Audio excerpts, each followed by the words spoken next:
Today in the United States, women are making about 80% of what a man earns.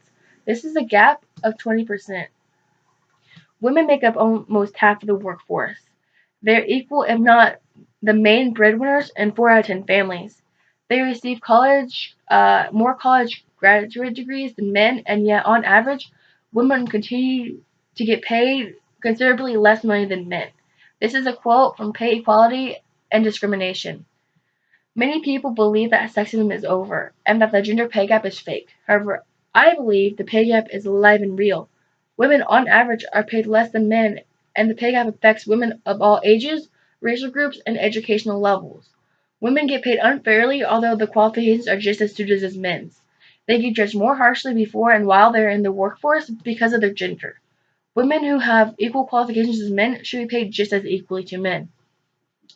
Educational level of women is a big factor when it comes to how wide the pay gap varies. The higher up the career ladder we go, and the wider the gap in the wages goes, it is easier to see that how much discrimination really affects the earnings of women compared to men.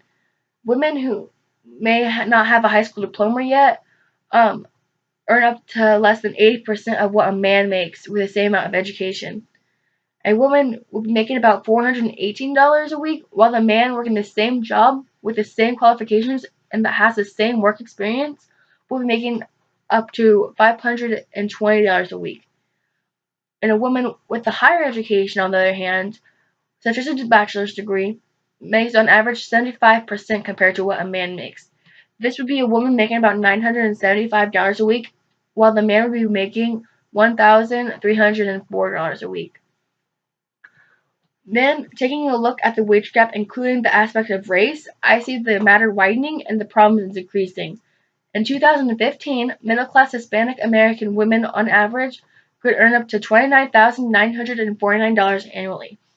And the men of the same class and same race earn up to $32,493 annually. This is only about 91% of the man's earnings. Asian American women in the middle class could earn up to $49,628 annually, and the men of the same class and race would earn up to $60,897 annually. Asian American women, on average, only earn about 81% of the man's earnings. This is from my source, Miller. In this chart, you see uh,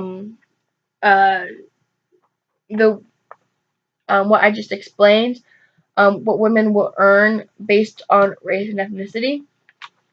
And in this graph, it shows what women would earn based on their educational level and their race also.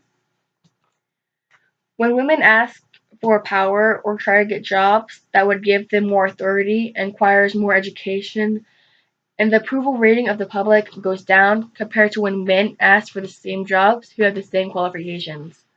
But when women are able to get these jobs in power and the performance rating goes up, the approval rating goes up. This is because all the qualifications that we look for in employees are typically traits that we characterize with masculine traits: independence, aggression, and being a go-getter. We don't generally categorize these traits with femininity. One of my professors at Spoon River College, who teaches the gender course, explained that because women have to balance their femininity with the standards that suit the job, they get judged more harshly and criticized more easily in the workplace. This is from Michael Mahar. In other words, although women might have the same educational level as men, she is pushed aside as being seen as unable to demonstrate the attributes of what is thought to be more solely masculine characteristics. We don't value the work, we value who does the work. This is also from Michael Mahar. A key example of this is when men abandoned the positions as secretaries in the late 20s and early 30s, and women came into these positions. Both the status and the pay of these positions went down. But this is not a result of bad people consciously discriminating against gender. Instead, it is a result of a historical legacy. The culture in which we live trains us not to see the gender and the gap, how it affects all women, especially who have discrimination and race to deal with. This is also from Michael Mahar. However, there are many people who feel that although the gender pay gap is fake or a myth that feminists have made up. Some believe that statistics used to measure the gender gap does not take into account the career choice, the education level, or the hours worked per week. This is from my source Myths. The fact that people tend to want to hire people like them because society has trained people to not see inequality that still exists in the workforce, and historically it has been passed down from generation to generation. People can easily say that the gender pay gap is simply a myth and that feminism, feminists have made this up. Discrimination has not gone away in the workforce. In fact, women's average annual earnings are estimated to be roughly those of half of men. This is from my source, Wolfforce. Sexism is discrimination towards women and is not yet overcome. It affects the workplace.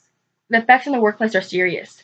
Even while having the same work qualifications and being the same class, women are getting paid less and judged more harshly for the work they do. These effects of the gender pay gap are even more brutal for any women of lower education or the minority group of race. I strongly believe that the action needs to be taken against and dealing with these issues.